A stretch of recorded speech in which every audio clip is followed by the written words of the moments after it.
Goons in Maroon. I left my primary school after passing my 11 plus and gained a place at St Francis Xavier's College. At that time, I think it'd be fair to say that it was just behind St Edward's and vying for the title of Liverpool's top Catholic school. The top three in my class went to St Eddie's and the next three went to SFX. My placement at SFX meant that I must have finished somewhere between 4th and 6th in my class. The passing of the 11 plus exam and finishing in the top 6 of my class was probably my last decent scholastic effort, and, although I didn't know it at the time, it was all destined to roll slowly downhill for the next 5 years. My cousin Vincent O'Toole was a year older than me and already attended SFX, so it was his job to take me in on my first day. Before attending the school, I had to go into town to Horn Brothers and get the uniform. I had seen the uniform on Vin, and I was prepared for the image staring back at me from the mirror when I was all togged up in my uniform. What a wanker. Included in the list of items for the complete uniform was a little maroon cap with the school crest on to match the maroon blazer. Despite me trying to convince my mother that nobody wore the cap, she insisted on buying it and made me put it on before I left the house for my inaugural day at big school. The cap was off the head and stuffed into the bag before I even turned the corner of the street. I met Vin at the bus stop and we took the 81 bus the 5 miles to Woolton. I was pleased that I was at SFX rather than St Eddie's, as SFX was a footballing school, whereas Eddie's was rugby, and I had no love for the oval ball. There was no difference in the stupid blazers though. Theirs was purple and looked just as ridiculous as ours. The sports facilities at SFX were outstanding. In fact, all the facilities were top notch. Getting off the bus, you walk 500 yards to the rear school gate and then another 200 yards up to the school, flanked by amazing football pitches on either side. I think the school was the only one in Liverpool to have its own swimming pool. There were also tennis courts and a huge gymnasium.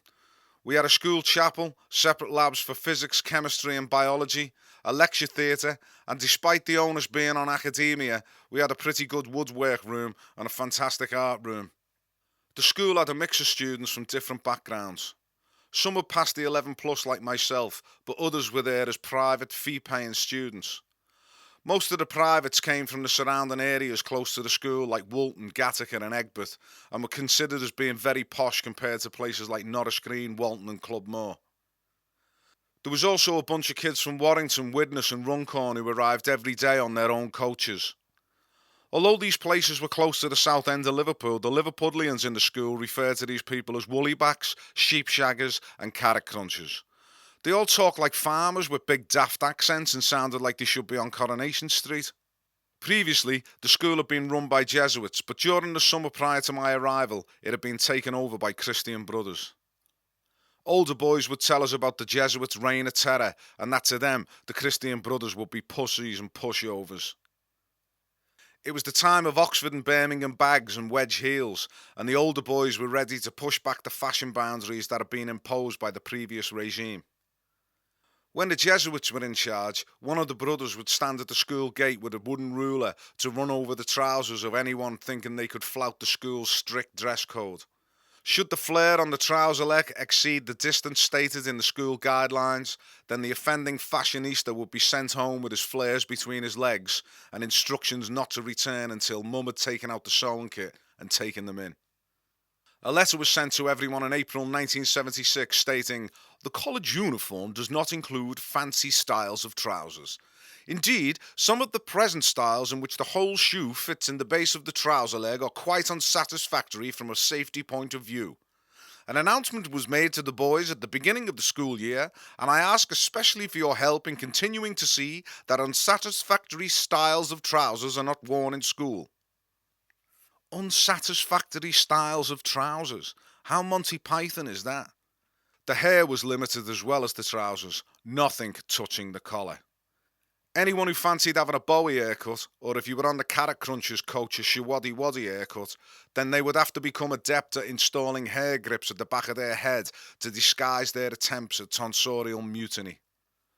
The rulers disappeared with the Jesuits, and the hair got as long as the flares got wide. In the initial weeks, my friends were the 2 other boys from my primary school and some boys from St Matthew's who travelled on the same bus to school. My first pal outside of those boys was Jimmy Ennis. Jimmy was from Netherley and was a tough guy. Most tough guys of that age are bullies whose surging growth during puberty meant that they were bigger and stronger than some of their classmates. But I don't remember Jimmy being a bully. He just had the look of someone who could handle himself, even at 12.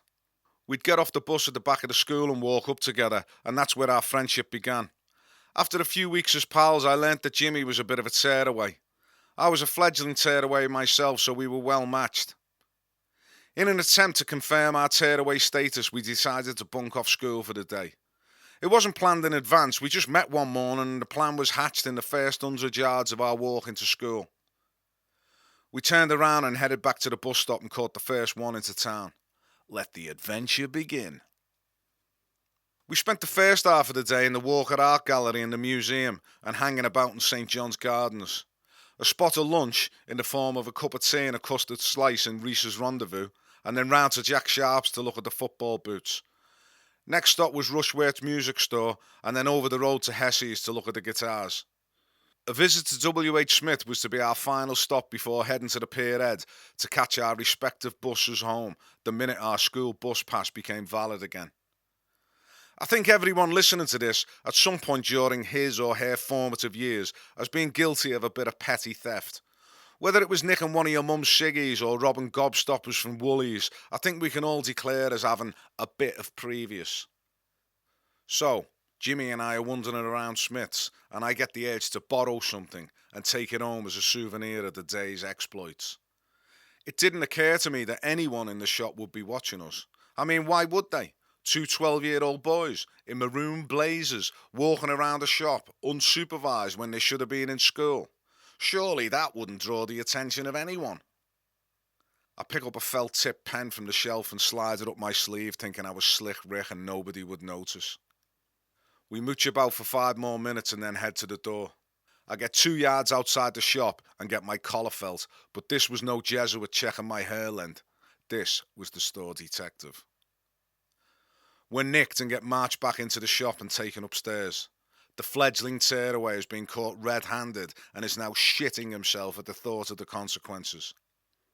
We're marched into this office and I'm sweating and feeling faint and my bottle has completely evaporated.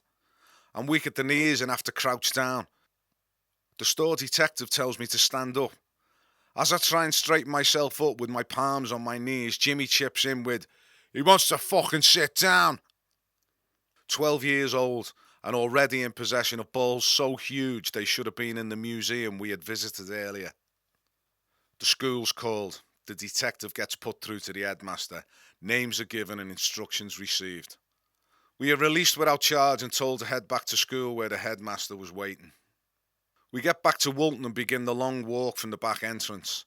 The school loomed up ahead and it felt like every pupil was staring out of the window at our slow approach.